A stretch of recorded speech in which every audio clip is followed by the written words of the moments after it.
Hello mga ate. Ayan, ito po, papakita ko lang sa inyo. Mag-unbox pa ako ng parcel, ginger shampoo from TikTok. Meron po siyang leak.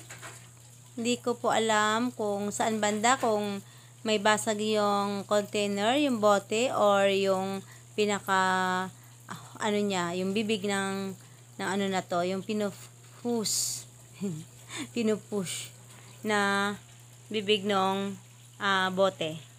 Ayan, yung bubble wrap po kasi ay basang-basa. Ayan, madulas dahil nga sa may natapon. Baka hindi patayo yung paglagay ng rider sa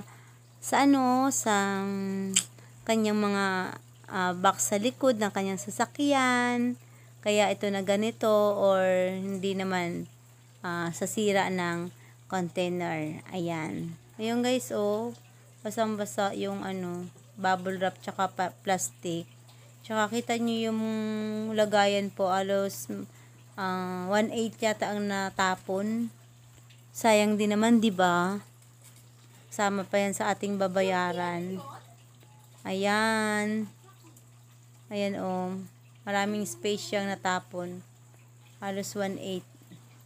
Sayang. Ayan guys, kita nyo guys.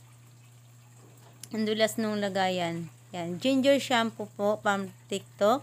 Nakita lang ninyong ate at masusubukan sa buhok. Ayan, thanks for watching. Bye bye.